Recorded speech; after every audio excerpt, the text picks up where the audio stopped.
Okay.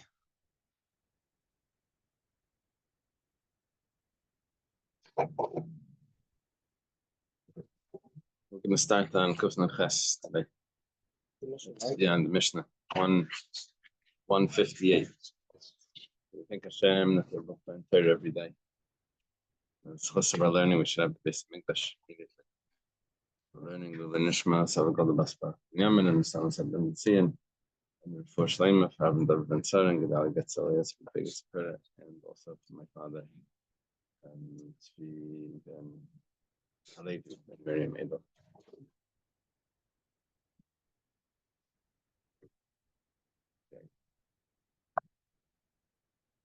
The Mishnah starts like this. Nafal habayis alav v'alishtay. Yeah, we've been discussing things like this in the past, right? We had a few. What was the last Mishnah? We had nafal habayis alav v'alaviv. If the house collapses on one person and on his father, that was the last Mishnah. Here, good morning. Well, here it says if the house collapsed on him and his wife. Yershi Abalim, the inheritors of the husband, right? Husband's inheritors. They say, Isha Mesa Rishain, supposed to be Rishaina probably. The wife died first. Mesa Bal. And then the husband died. The reason for that is they want to inherit the wife's personal properties. That the husband would inherit, right? The husband inherits his wife. So they're saying that the wife died first, and then the husband died. And Yarshei Isha Imrim, the wife's inheritors, they say Baal Meis Rishon, that the husband died first, Vachkach Meis Isha, and then afterwards the wife died. It doesn't give the wife any extra property, but it lets her keep her property. Right? The husband dying first, the wife is not going to inherit the husband, but at least her own property doesn't go over to the husband. Okay, so what's going to be the halacha here when you have an argument like this? Beishama Yaimrim Beishama says Yachleiku, that you divide it. That's what you do when you have a doubt. I mean, how are we supposed to know who died first? How it collapsed. Yeah. That was collapsed. It's like speculation, you know. Beisil says no. Nechasim b'chizkasim. That you put it in their chazaka. They have a chazaka. Chazaka means assumed status of where the property was, and that you put it on that assumed status. The Rebbe Rashbam learns that that's the statement of Beis Hillel, Nechasim b'chizkasim, and that's referring to Nichsei Tzayin Barzel. Remember iron sheep? Remember that? These are the types of property that the husband is able to take profit off of. The only thing it has to do is give back its value after the marriage. Iron sheep means that whatever we assess the value at the time of the marriage, and the husband can even sell it, but he has to give that value back to the wife. So those properties, nechasim b'cheskasim, we have to see what does it mean cheskasim. Gemara is going to discuss that. But then there's other types of properties. Ksuba, the ksuba b'cheskas yarshei abal. The ksuba, you want to collect the ksuba, and that you're going to have to prove that the wife gets the ksuba. Why would she get a ksuba? Well, if the husband dies and the wife is still alive, she gets a ksuba. But if the wife dies and the husband is still alive, then there's no ksuba. So the ksuba is b'cheskas yarshei abal. That the payment of that ksuba stays with the inheritors of the husband, not the wife. Nechasim hanichnasim v'yetzim ima. This would be like nichsei malug, property that she brings into the marriage. She takes out whatever its value is, even if it switches value, if it changes. The husband is only allowed to use the fruits of this. That is nechasim v'yetzim ima b'cheskas yarshei av would go with the yarshei av, which means the wife's inheritors. Av means her father, right? As opposed to the husband. Okay. Now the Gemara says, "B'cheskas mi." When you said that nichsei tzayin barzel, those types of property that the wife brings into the marriage, that the husband is able to even sell and to do what he wants, but as long as he gives back the wife that the assessed value.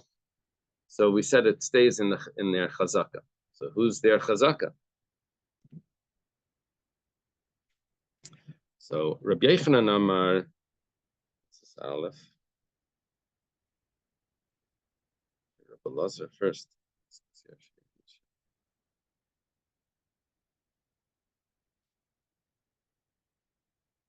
So interesting. The Bach switches the names here.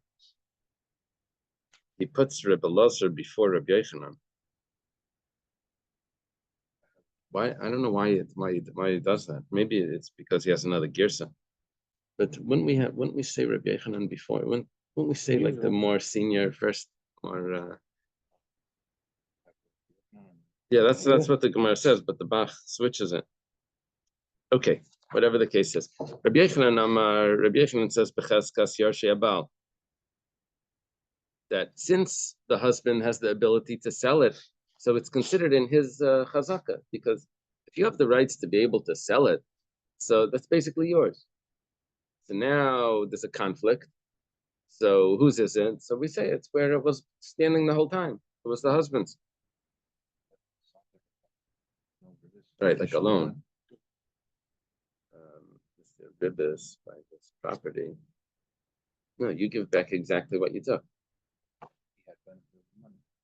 Well, a borrower always has benefit. The question is if the lender gets benefit, right?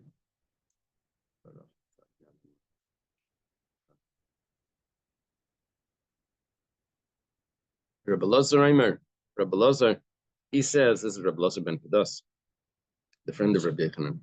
He says, "Becheskas yarshei isha." No, it's considered the woman's property. Why? Because why would it be the woman's property? Because she gets back the value of this property. It never changes. I guess there's two ways of looking at this property. Reb Shimon ben Lakish Mishum Bar Kapara. Reb Shimon ben Lakish says the name of Bar Kapara. We had that before, Bar Kapara, right? Student of Rebbe. He says Yachlaiko. Says you divide it. Now, 1 second. Yachlaiko seems to be the opinion of Beis Shammai. And here, this is Beis Hillel that says Nechasim b'cheskasan, and they still say Yachlaiko. Rashbam explains that what Beis Hillel meant in this regarding this property is Yachlaiko, since they both have some ownership of it. So it's when you put it in their assumed status, the Yachlaiko is actually b'cheskasan.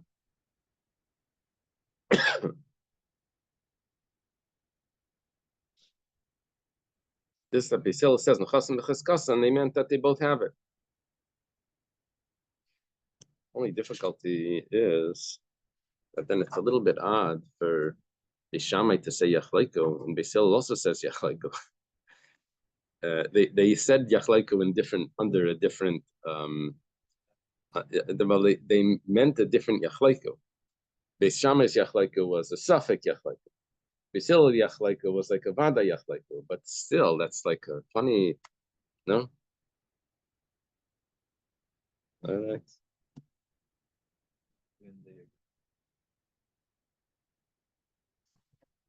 Okay, B'chein Tani Bar Kapara, and it was also taught in a brisa by Bar Kapara that Hayil v'halal b'am lirash v'halal b'am lirash yachlaiko.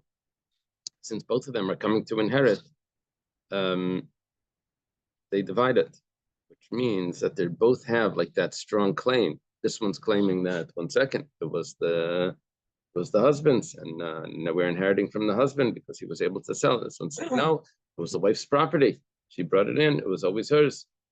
And so we're coming to inherit. By the way, in America, there's a law called law of common disaster. Let's see. Plane crashes. One of them maybe survived a couple of days and then died. According to American law, Oh, really? It's in a kid. Naftali, did you know this? The law of common disasters.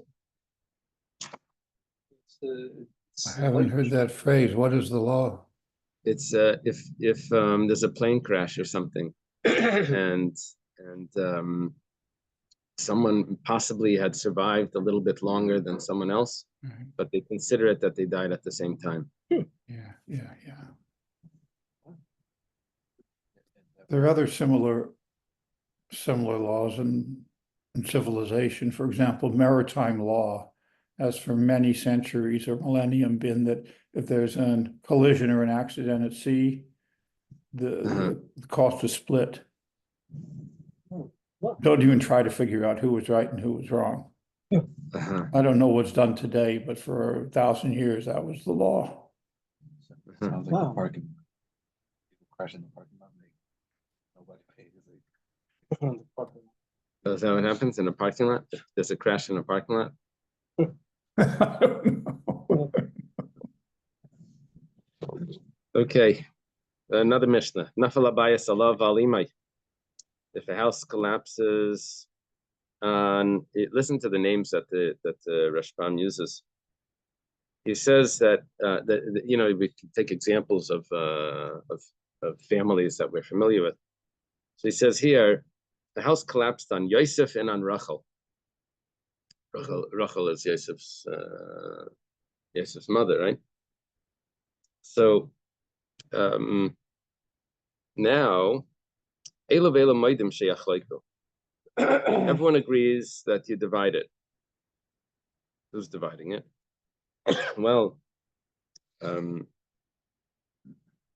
talking about over here where Yaakov was already died. Yeah, Yaakov already died. So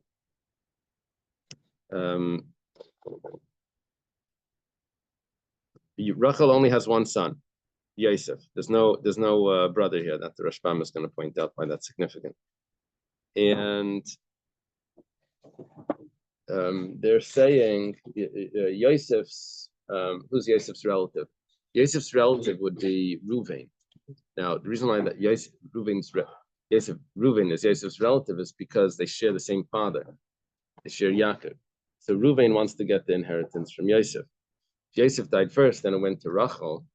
Then Rachel's brothers, we don't know their names, Lavan's other sons, would be inheriting Rachel, right? And would end up, the question is if Reuven can get the inheritance off Rachel via Yosef. That's the question. Does it go, Rachel dies first, it goes to Yosef. From Yosef, it goes via Yaakov to Reuven, his brother, right? Or do we say that no, Yosef died first, and yeah, Reuven would inherit whatever Yosef owned, but what Rachel owned would go to her brother. Yeah, Yosef wasn't around to inherit.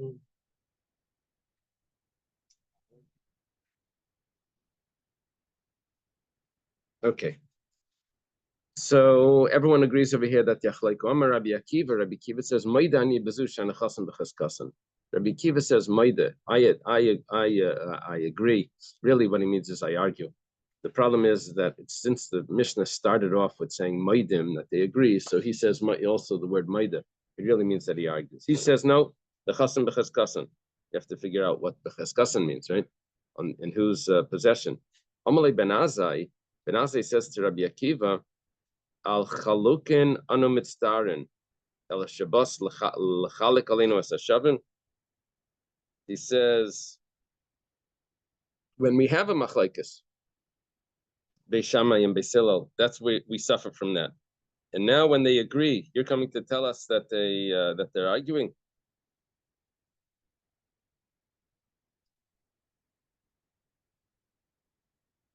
Yeah.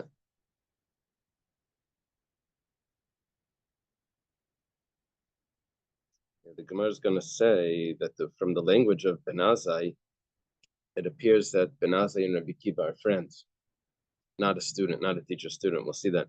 He says, because he uses the term you, Shabasa, you're coming. You'll see that in the Gemara.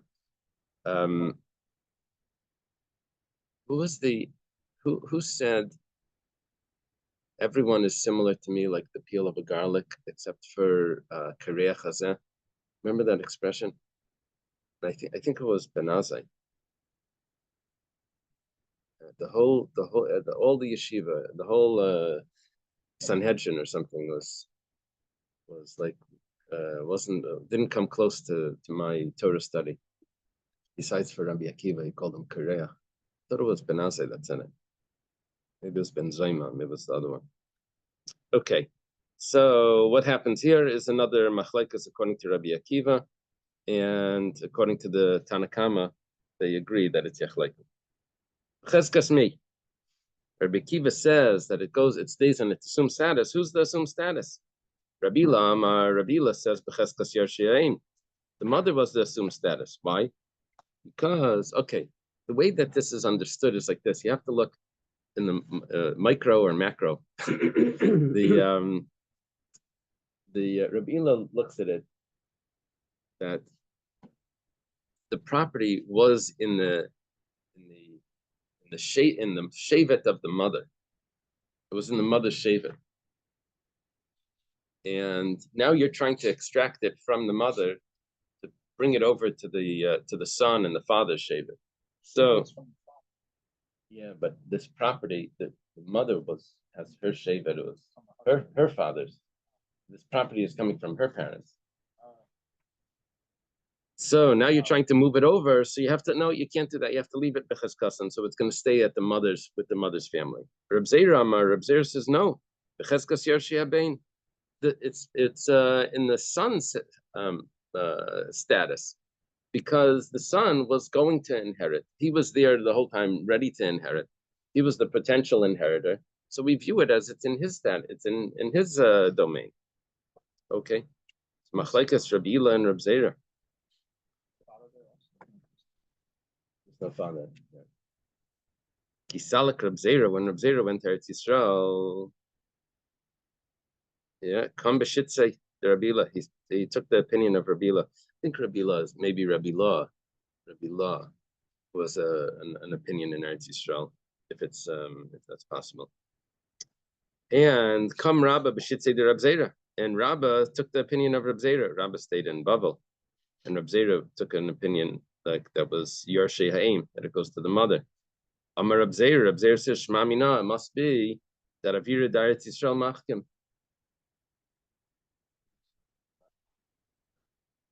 Rashbam deletes the line of Rabba, yeah? Okay. Okay. He doesn't, I didn't see that he says to delete it. I think Amar Reb Zeir Shema Mina.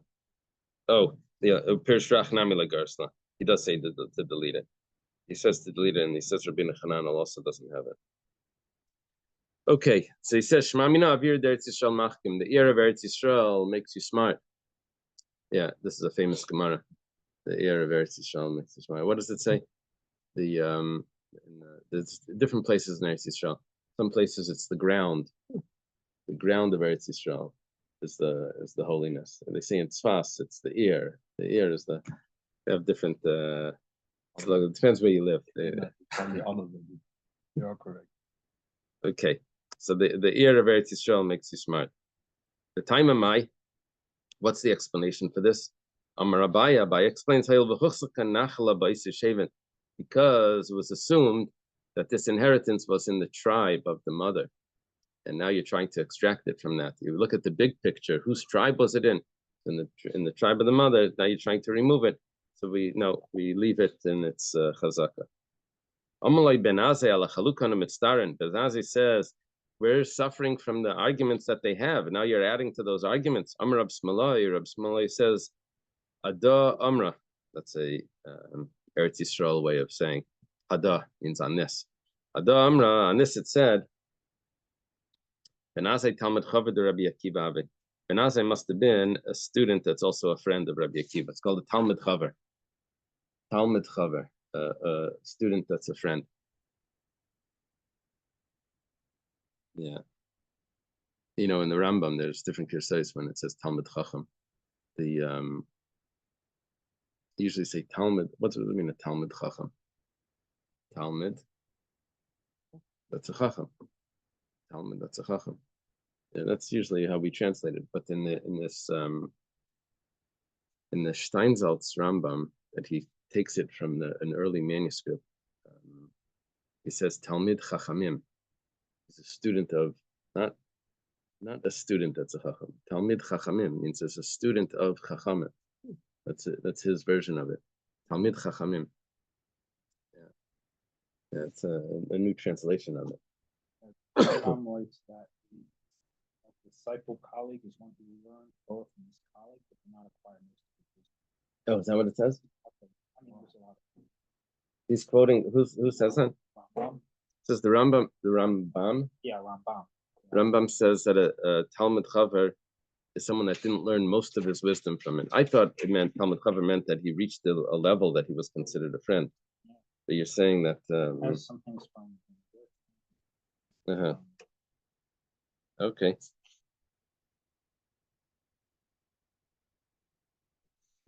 Rashbam says. Benazai.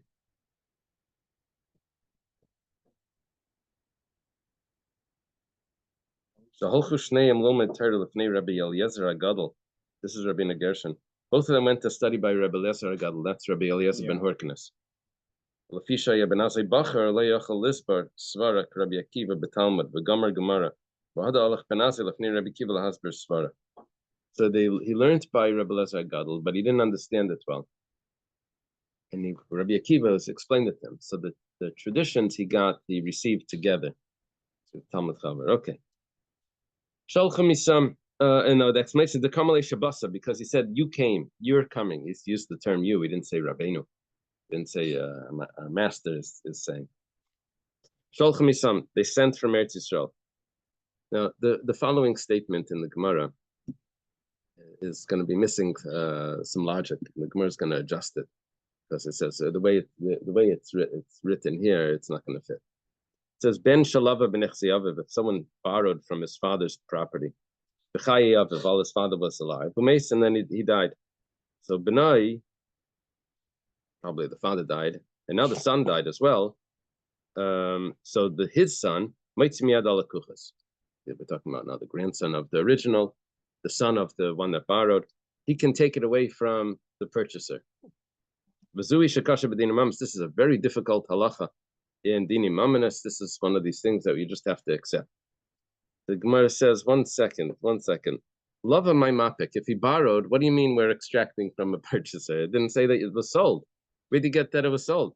What are you talking about a purchaser? There was no purchaser here. He borrowed. If we're going to learn this Gemara, you have to say it a little different.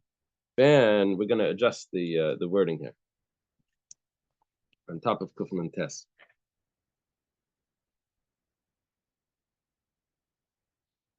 Yeah. Ben Shemacha ben Echseyaviv b'chayaviv. The son sold property that belonged to his father while his father was alive, but he was expecting to inherit it. So he's jumping the gun. He didn't even wait for the funeral. He's already selling it. So Benoi Maitim Yad ala Kuchas. After the let's say the names that they use over here is Ruvain sold property that belonged to Yaakov, and Ruvain has a son Chanoich. So Yaakov didn't pass away, and Ruvain had already sold property to someone else. So now when Yaakov passes away, and Ruvain passes away, so the son goes and takes away the property from the purchaser. Now, who passed away first? He didn't purchase anything. Yes. What's the whole story? What's going on over here? So, regarding that, what I saw here, I think I saw two interpretations. Why this is even a discussion? Well, a discussion. One of the reasons I saw it in Tosfos, even according to the Manda Amar, that other makne davar shlei b'lo'olam.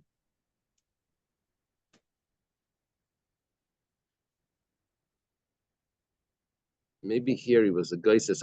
There were two interpretations here. One is that because there's something wrong with the gate. There was the property does exist. Do you have any notes on this? The property does exist. Could there be something to pay you for it? Right. He's not the owner, so why would this? This about, Well, that's why he's taking it back. But the question is, why is there even a discussion about this? Yeah. The son, let me see what they write over here.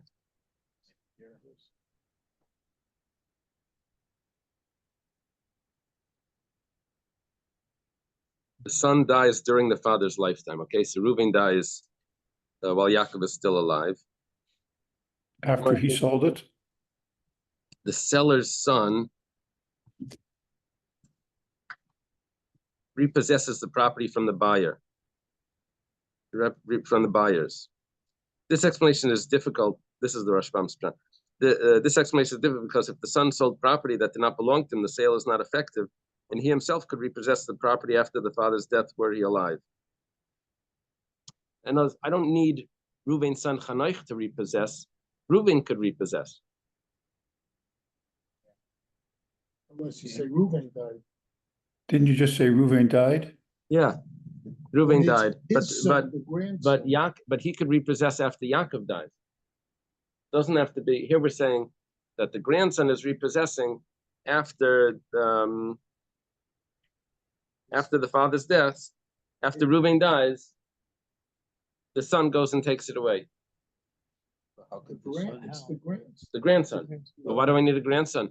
Could be Reuven himself could take it away. He died. It's not the grandfather. I know, but he could have taken it away even after his father died.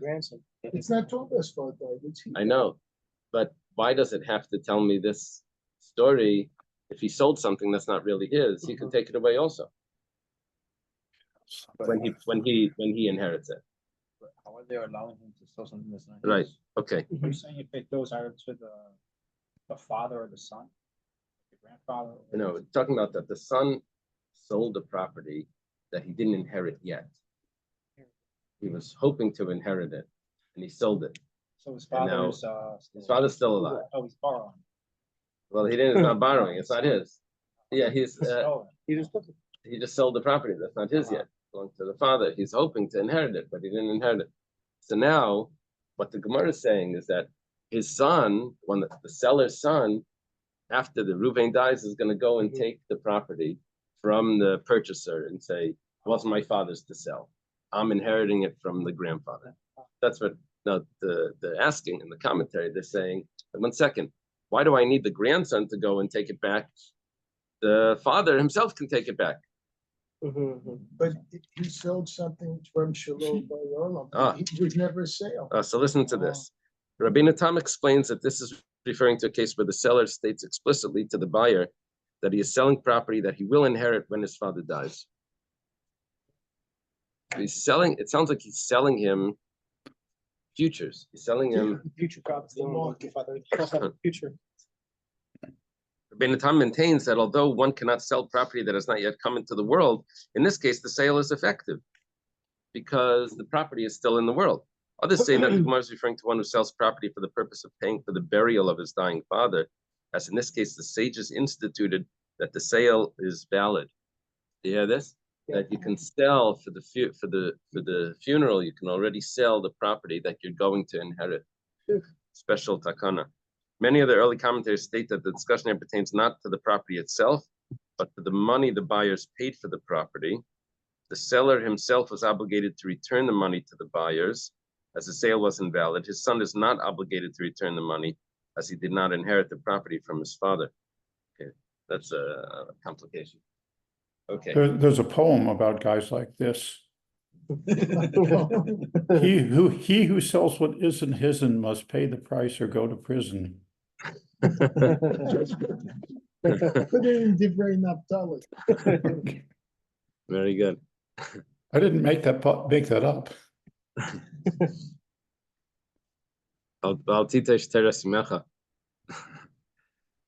Yeah. Okay. So here we have Ben Shemacha ben Ichsiyav b'chayav meis. The son takes it away from the purchaser. V'zui shekasha b'din imamis. This is a very complicated halacha, very difficult halacha in din imamis. And the explanation, what's difficult, is because b'leim relay, they should say to the son, avuch mazbin, or is it mazbin or mezabin? Mezabin. Mezabin. It's sold. That's the mezabin abba. It's sold, yeah. Second.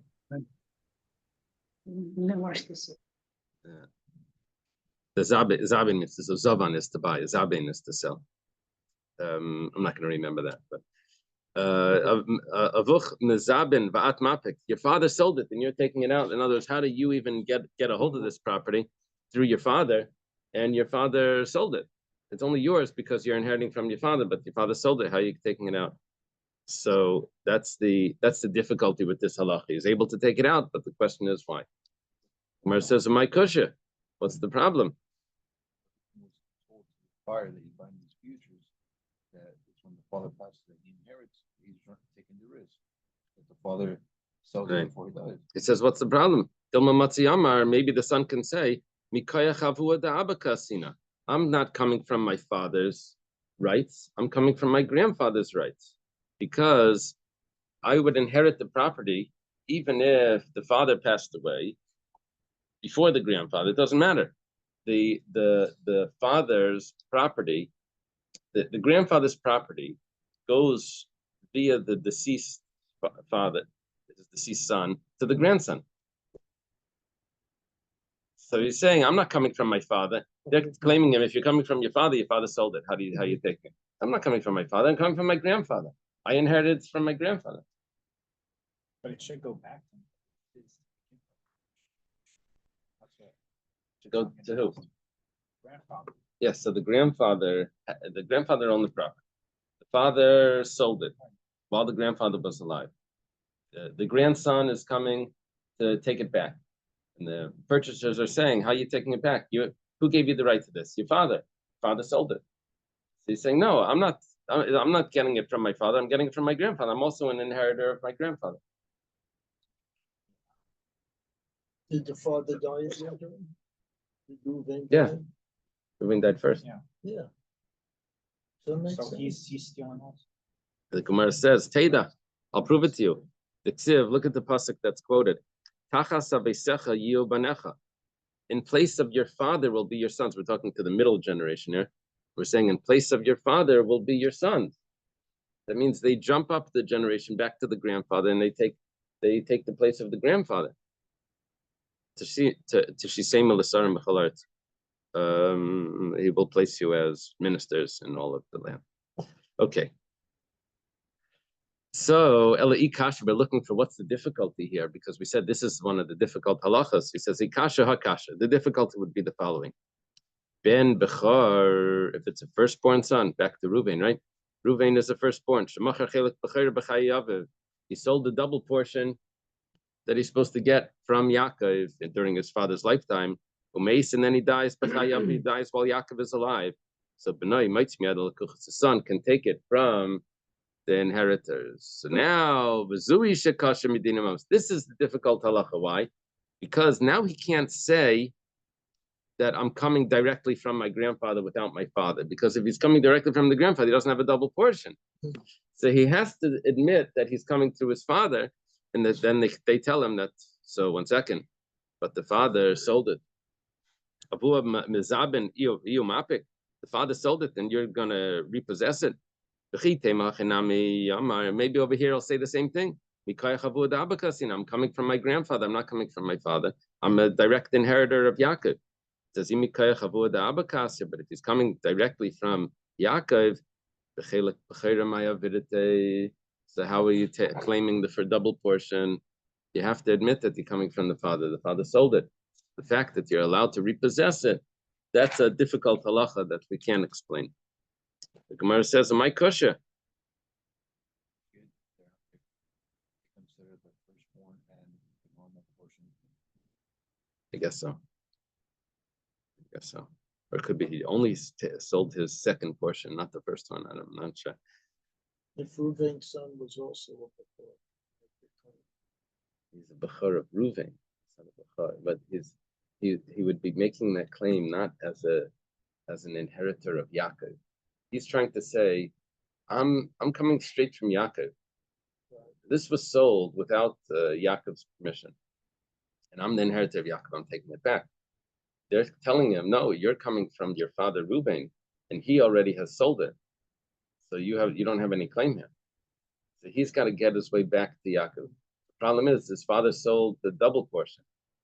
So if he skips his father, then But what's the claim to the double portion? Never had the right Yeah, somehow we're saying that the sale.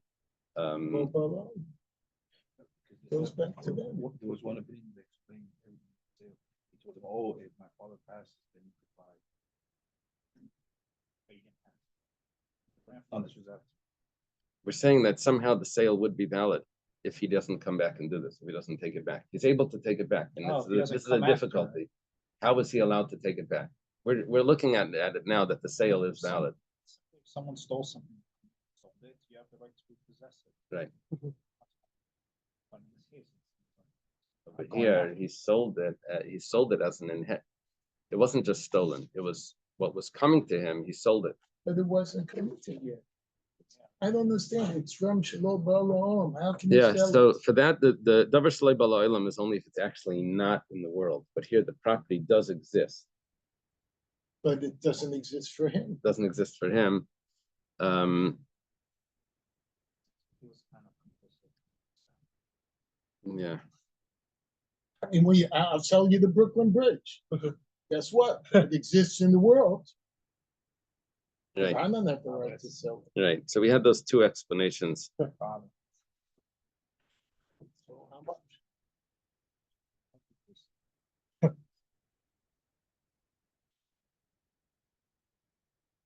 Let's see if there's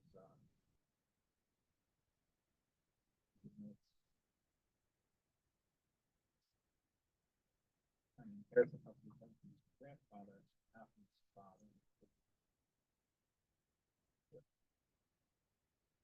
It is what it is. There's different explanations, yeah. It could be though one of the explanations that they said over there that there was a special institution that a child can sell his father's property in order to pay for the funeral. This one's an example. Okay. So the Gemara says, "My kusha, what's the problem? Dilma Matsiyamar, maybe the son, which is the grandson, can say, Mikaya chavu ada b'kasina, b'makam av ka'imna. I'm not coming from my father. I'm coming from my grandfather, but I'm taking the place of my father, which that's actually true. Because remember, by Tzlafchad, Tzlafchad passed away. Tzlafchad was a firstborn of Chefer. He gets a double portion. The daughters show up in the place of Tzlafchad, and they get the double portion from Chefer.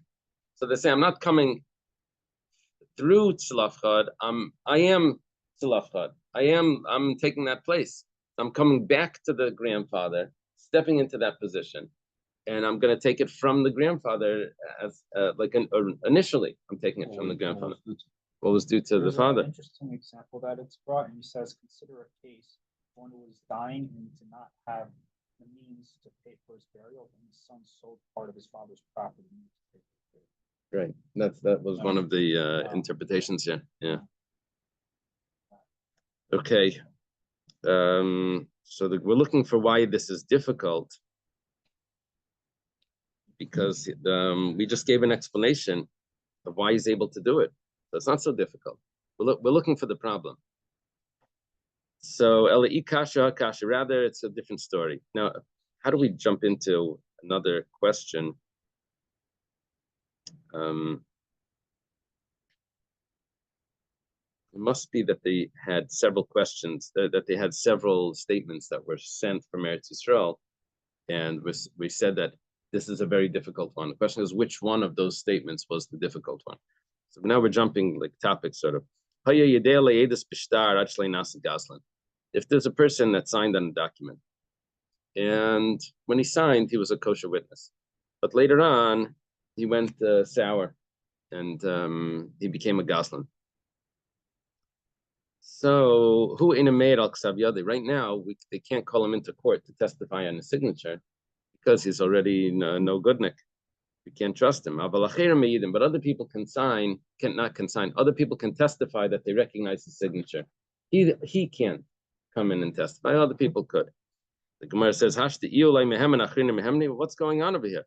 You only trust other people that he signed, but you can't trust him himself that he signed. What's going on? And part of the logic that goes into this is maybe he forged the document today. If you don't, what are you worried about? Maybe his signature is a forgery. And he's testifying that it's not a forgery. But maybe, so someone else we can only trust someone else that his signature is real. He himself is going to be lying about his signature. He's a robber. So he does a robber, but maybe even the date is wrong. Maybe he forged it today, and you're trusting someone else to come in and to testify about a signature. There could be that that he's not kosher even on this document. They could be wrong, right? This is a difficult halacha in din imam, and it's how you can trust someone else to come in to testify about this document when you can't trust the person himself. Are they testifying that it's his autograph, or are they testifying that they saw him sign it? No, just the autograph. Oh, Yeah.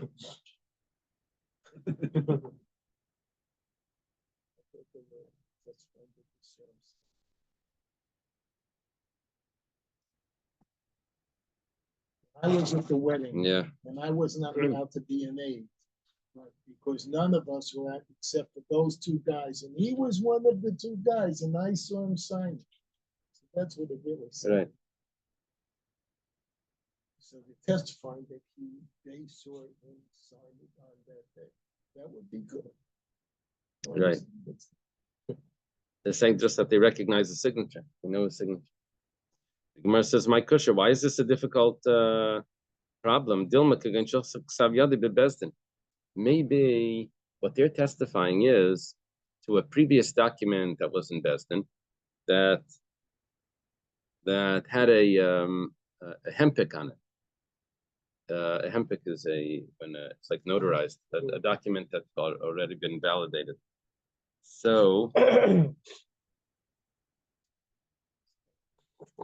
they're testifying that that it's like validating a henpik.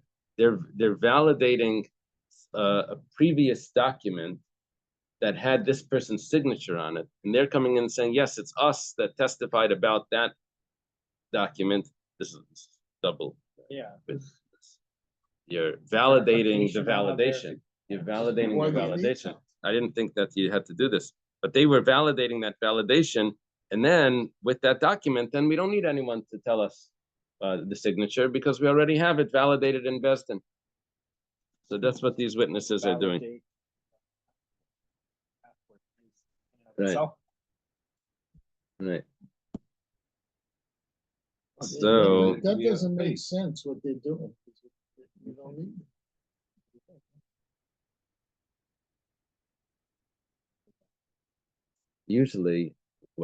usually a hempik has it's signed by the Besdin. The Meisav Tlasa, we're sitting over here and two witnesses came in and they testified about these signatures.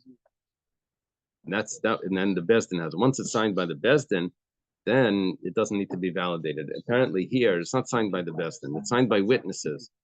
The witnesses signed on it, but they didn't have the Besdin signing on it. So Eli Kasha Hakasha, so it's looking for a problem because this seems to be an acceptable story. He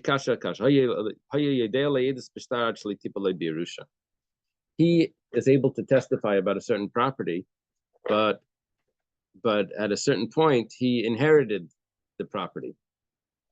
So he's not able to testify that it belongs to someone against someone else.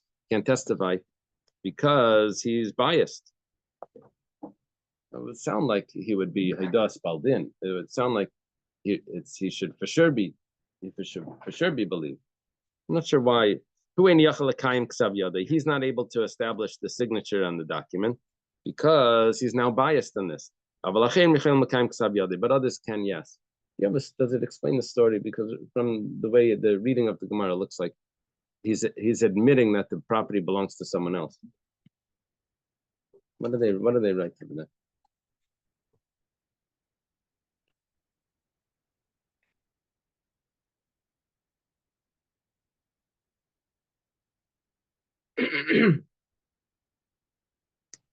Before the property was to fall to him as an inheritance, Rashash explains that in this case, someone signed a document that concerned the property of a distant relative because the signer did not expect to inherit from him, and he thus had no personal interest in the case. Later, the relative's next of kin died, making the signer heir to the property. This gives him a personal interest in the property's disposition, and his testimony regarding it has no credibility. Now, if it's going to someone else, I don't know. If going to someone else, it would sound like he's admitting to something. It sounds like he's admitting that it doesn't belong to him. Okay. In English, it says Rashbam says the whole question is that the signatures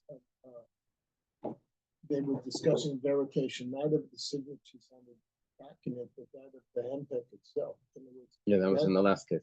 No, there's a note, yeah. oh, In the last case, when we're talking about validating the validation. Right.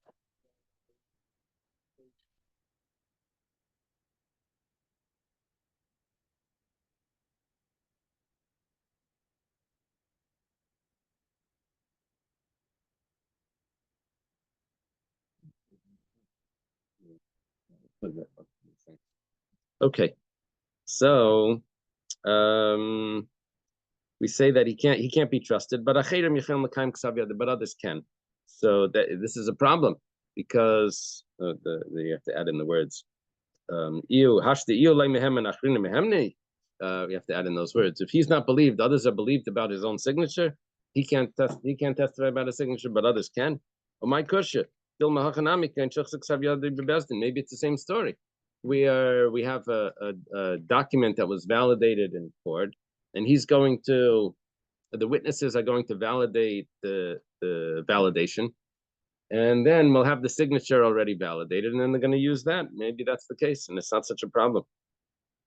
Rather, we're looking for a problem. The problem is going to be the next case.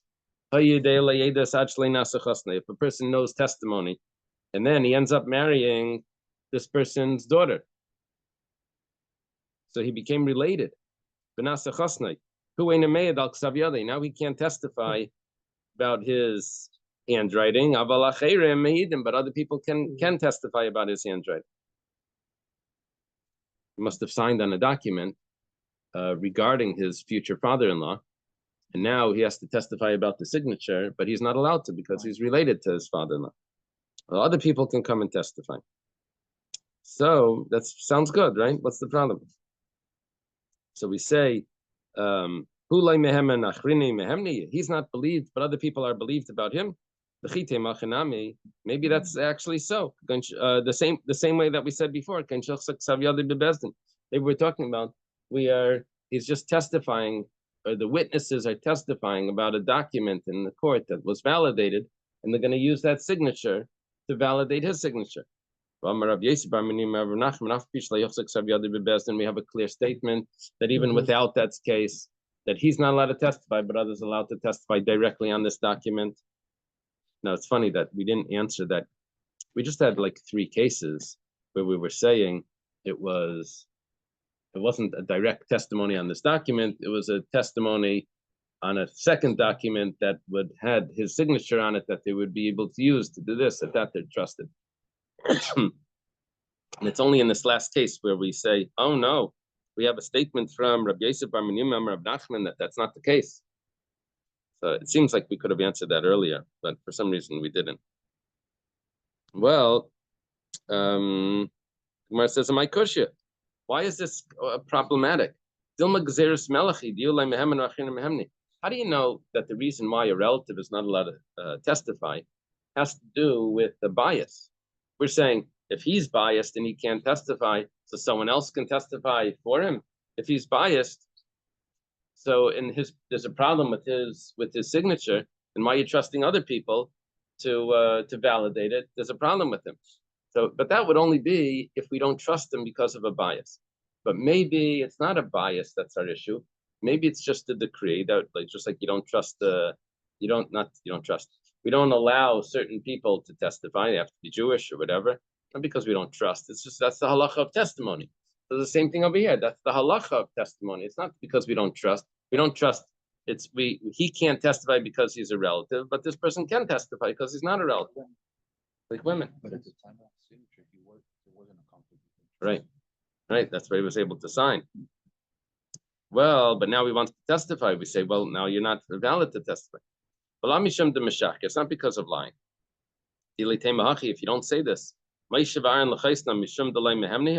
do you think? Moshe and Aaron, they're testifying about something that their father-in-law, about Yisrael, and Aaron would be Aminadav, right? All right, he married Elisheva, Aaron's wife. So they wouldn't be allowed to testify about their about their father-in-law. What is it? Is it because we don't trust them? No. He's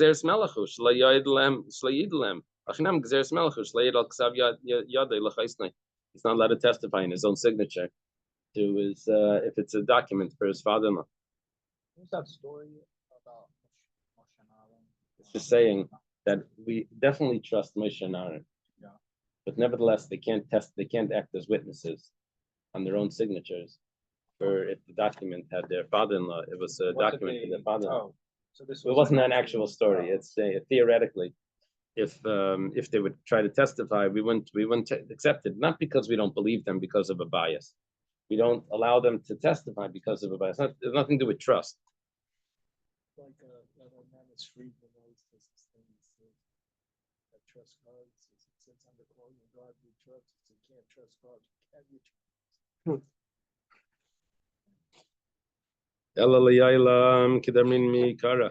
Rather, the problem is what we originally said.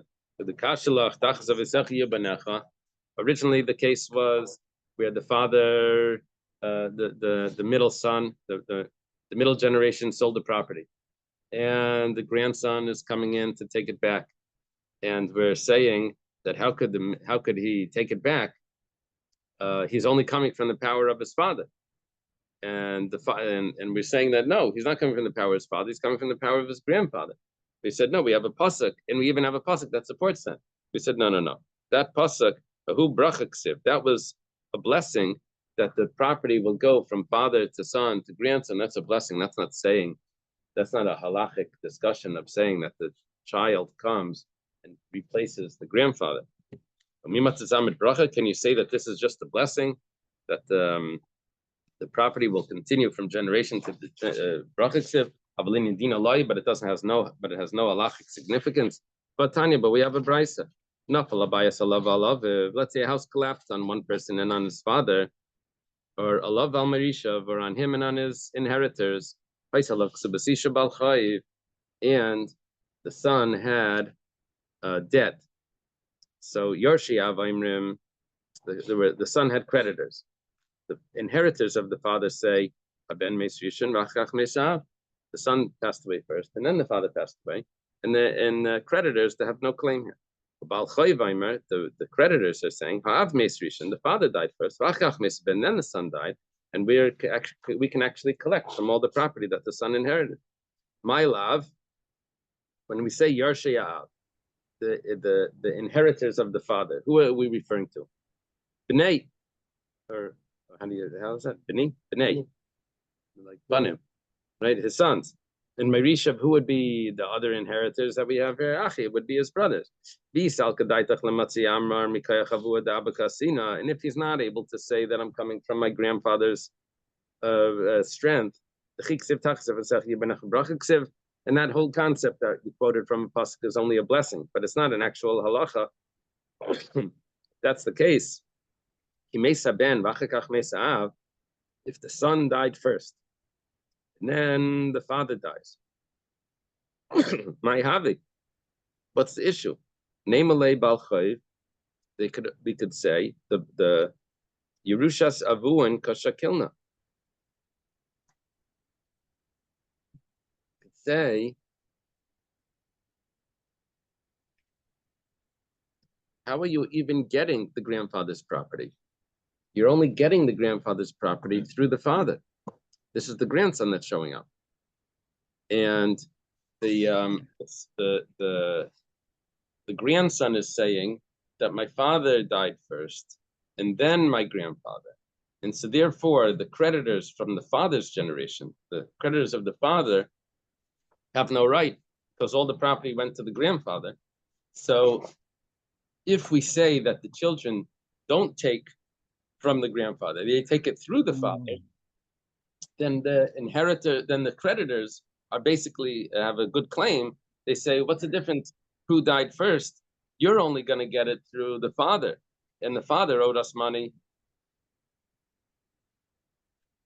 So it must be that it is a halachic significance where you take it back from the grandfather, you skip the father. It says like. We say somewhere. Is that a pasuk or No, it's just what? no, that was explaining why the pasuk would say the sons, and when it was really referring to grandsons. Also, we can't deduce It's just any- explaining language.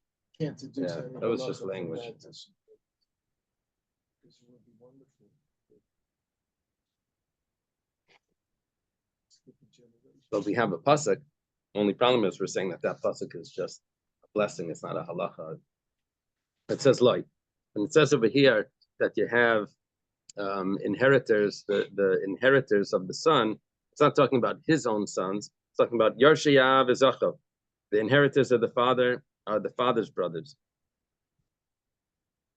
And Marishav, and who are the other inheritors? Oh, I'm sorry. Yarshayav is not his sons, but it's the inheritors of the son, which is not his own son, it's his brothers. And the brothers, the significance of this is that the brothers don't have to pay. The brothers are inheriting from the father, not through their deceased brother. They just divide it directly from the father. If Reuven and Yaakov, right? If Reuven passed away first, then Yaakov's property gets divided by the remaining brothers. It's not that there's one brother there that his property is now being divided up, the one deceased brother that his property is being divided up. Because if that's the case, then the inheritors of the creditors of that property would step in and try to take it. So they're saying, no, they're inheriting it directly from the father, but it's not the grandson that's jumping to the father, it's Reuven's brothers that are taking it. Shimon Levi Yehuda, I think. But they only know if there is no grant. They would only inherit if there's no grandson, right? Our problem was that we thought that there's a grandson, and then the grandson's going back to the grandfather and taking it and cutting out the creditors. We're saying, no, it's not the grandson that's doing it. Okay. They asked the question of Rav Sheshis. Ben Maush Yir Shasime Bekeva Lahan Chalach and Menav. Here we have a case like this. We have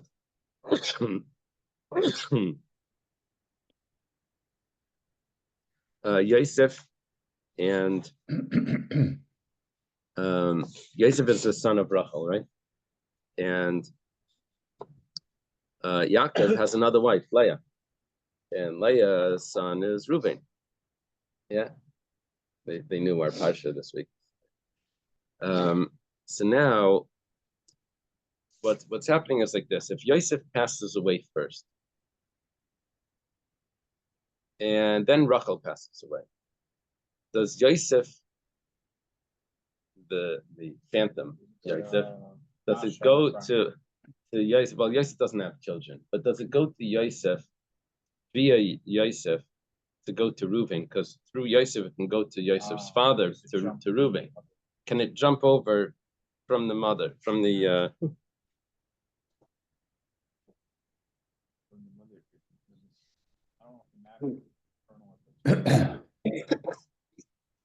why doesn't it go if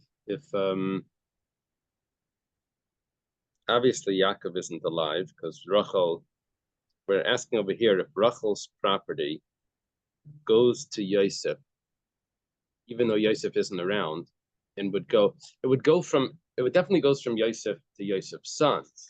The question is, Yosef doesn't have sons. Now the question is, can it go to Yosef to go to his brothers? Now, this is only Yosef, when it goes to the husband. The husband's not alive.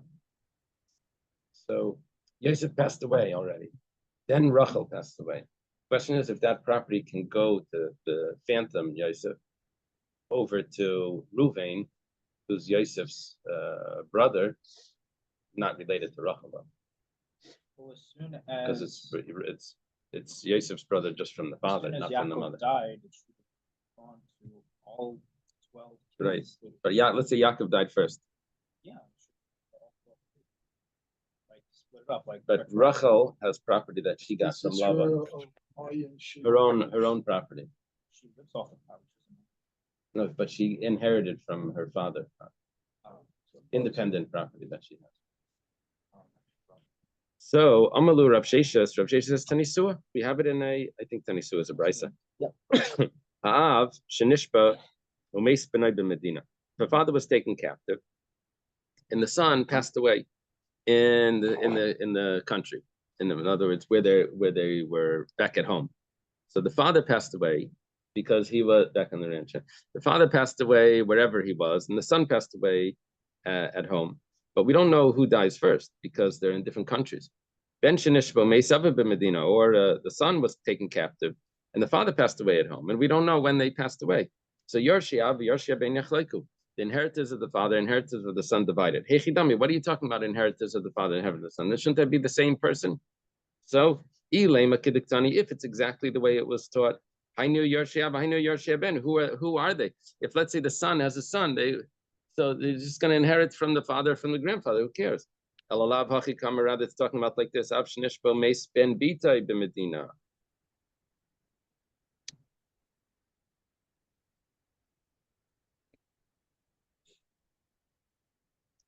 We're talking about here that the father and his grandson, but it's his son, it's his daughter's son. Okay.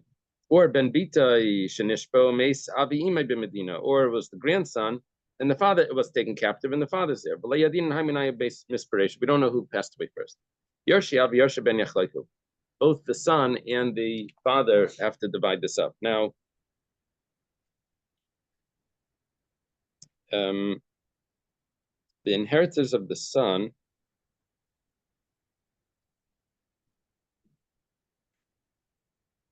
Yeah, but try to.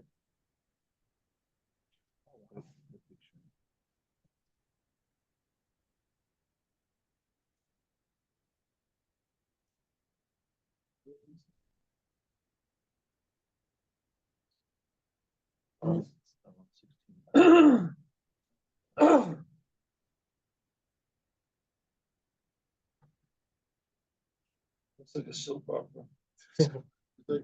This chart, I'm looking at this chart, I can't figure it out. Selling it to the group. You have the chart too. You understand this chart? Yes, the The ones that died, are the ones in white. The one that are clear. They so died. black ones are the So, You have it as the dirty. father was captured and his son died at home. I just sent it to the 5:30 chat. Yeah, there's on the chat. They put it up in the picture. The son was captured. Okay, it really means the mother's father. They have different sets of heirs. That's what's going on. Mother's, father's, brothers, The okay. grandson bequeaths his estate to brothers who share his father.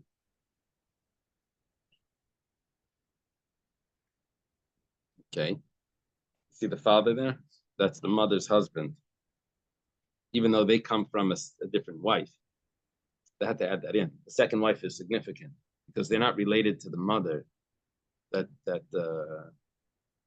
not related to the grandfather. They're only related to the husband. They're not related to that grandfather.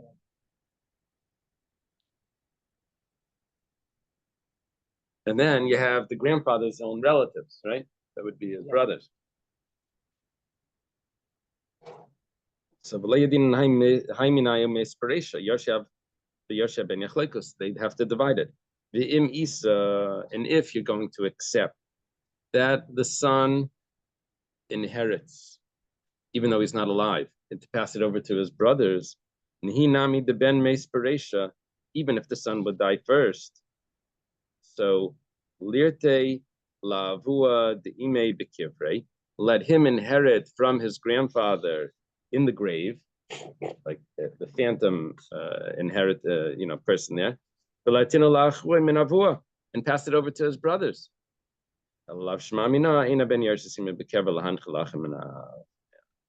Obviously, the son does not inherit in the grave to pass over the inheritance to his brothers.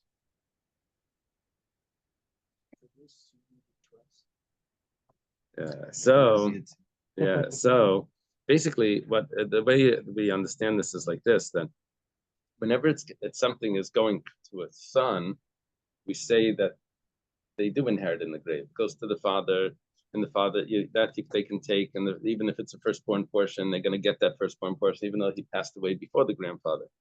But that deceased will still pass on everything as if he's alive. All of that inheritance would go. But once it starts going to the sides, then it's significant if he's alive or not. With the Holocaust, with the stolen paintings and all these things. So unfortunately, the Nazis murdered the parents or grandparents, but yet the children or grandchildren now can make these claims if they're found, and technically that's the case here. I mean, without going into the wild stuff that they're inheriting from the grave. Right. That would be a grandson. Yeah. Real thing. Okay. We also learned this in the Mishnah. You quoted me a Brisa, but there's even a Mishnah. If the house fell on him and on his mother, they agree that they divide the inheritance. And if you're going to say that the son inherits anyway, even if he died first, that he should pass it on, because it would be the same thing if he died first, because he'll inherit from his mother even if he died. You see that the son does not inherit like that, to pass it on if he passed away first. For time am I, what's the reason? Amarabaya explains Nemrasiba beben and Nemrasiba babal. Masiba mur babal ain't abal yershis ishte bekever. Afsiba mur beben ain't a ben yershis is imai bekever lahanchala achen menav. It uses the term siba, which means to transfer over. It uses it in a marriage, and in a marriage we don't say that if the wife passed away, we don't say that if the husband passed away, that the property of the wife goes to the husband's family when the wife passes away. No. If the husband passes away first, her property stays in her family. And so because that term is used to transfer over, is used also, it's used with the wife and it's also used with brothers. So therefore we don't transfer over a property over to brothers that would have a different mother if that brother passed away. Then there's this concept of transferring over only works if he would be alive when he passes away, not to inherit after he's passed away, not to bequeath after he's passed away. There's a Gemara we had before in the Flamed, 100 and something pages ago, 130 pages ago, 4 months ago. All right. So someone told his friend, "Nichsi the Barsisin mizavnina lach. I'll sell you the property of Barsisin." Havichada ara the Havi Mikrin the Bay Barsisin. There was one property that was called the property of Barsisin. Amalei holav the Bay Barsisin who Bikru the Mikri the Bay Barsisin. I'm not selling you that property. That wasn't really Barsisin's property. It just has the name Barsisin. That was what Hillel told us about. What was it with the Tito's? What was the advertisement? Handmade vodka. They said it's not handmade. I know that's the title, handmade. So it's not bar sisan. It's just called bar sisan. It's not bar sisan. So you don't get that properly. Also, the coming to Rav Nachman. They come to Rav Nachman. Ukma biyad lekech. He puts it into the hands of the purchaser. It is bar sisan's property. You get it, unless you can prove that it's not. Amalei Rava or Rav Nachman. Rava, the student of Rav Nachman, tells him, "Dina hachi. That's how you're going to paskin. Who owned it first? The seller owned it first. You're putting it into the buyer's possession, and you're making the seller prove. No, the buyer should prove that he acquires it." Rami the Rava, the Rava, the Rav Nachman, the Rav Nachman. We have a perfect contradiction, an exact contradiction. Rava and Rav Nachman and Rav Nachman. Someone told his friend, "My boy is by base. What are you doing in my house?" I bought it from you. I've been here for 3 years. Person says, I wasn't around. I was in the settlements or something. Also, the Kami, the Rav Nachman. They come to Rav Nachman. Amalei Zil Baruch Chilaska. Rav Nachman says, not that the seller, original owner, needs to prove. The original owner keeps it. You prove that you were there for 3 years. So you put the onus of proof on the purchaser. Exactly the opposite of what Rav Nachman said. Amalei Rava, and Rava says to him, Rav Nachman, Dina hachi. That's the halacha. Why are you putting it on the purchaser? He's the one that's been there for 3 years. Put it on the one that's on the seller. He's the one that's been out. He's the mitzi. Exactly the opposite. Rava said before that you should put the own. Who should be the one that has to prove it? The purchaser has to prove it. Now we're saying that before we said that Rav Nachman put it by the lekeach, the Bei Bar Sisan, and Rava says no, it should be by the owner, and the purchaser should have to prove it. Now Rava is saying that it should be by the purchaser, and the owner should have to prove it. Right? Right. Why doesn't the Chazaka go back to the owner? The other guy's a squatter until he proves it. Why isn't he being that amongst the Why do we all of a sudden? Rav Nachman said that he's the squatter. That's Rav Nachman. That doesn't make him own it. Okay, comes along Rava and says, no, you're not a squatter if you're there for 3 years. You're an owner if you're there for 3 years. Mm-hmm. So Kasha the Rav Nachman, the Rav Nachman. The Rava like Kasha. There's no question from Rava. Over there by the buyer Sisan, the Meicher has the property. The seller has the property, and he was still in that property. So the purchaser wants to take it. He says, "I want that property." So Hasam lekech. Okay. So Rav Nachman said, Rava says. So therefore, the purchaser is the mitzi, and Hassam over there by the property when the person was there for 3 years. He says like he was in the property for 3 years, so he's the one that's that has possession. Rav Nachman, the Rav Nachman like Kasha, but there's no question of Nachman and Rav Nachman because Hacha over here by the Bar Sisan, Kivan normally the Bei Bar Sisan, Mekai the Bei Bar Sisan, Alei the Deirami Ligloy the Labnei Bar Sisan. He's saying that since he told him I'm buying Bar Sisan property, and the property is called Bar Sisan. If you think that it's not Bar Sisan, then you have to prove that it's not Bar Sisan because it's obviously Bar Sisan. So that's what Rav Nachman was saying, that the proof has to go on the person that's saying that it's not Bar Sisan. Which was the what did Rav Nachman say over there? The owner. The owner had to prove it that it's not Bar Sisan. Hacha, but over here, it's even if he would over here, even if he would have a document, person that was there for 3 years, even if it wasn't a claim of 3 years, let's say it was just a claim, I bought it from you, and here's my document. We would tell him to validate the document. So here we're telling him to validate the chazaka. That's it. It's we don't have to prove it, even if you had a document. They wouldn't just say take the document at face value. We'd have to prove it. That's come out.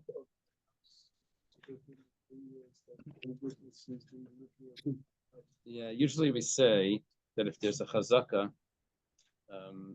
the other person would hear about the chazaka, and he has to be moicha from where he was. Here he's making a claim clearly that I wasn't aware of the chazaka. Okay. Ajahn alak. Yeah.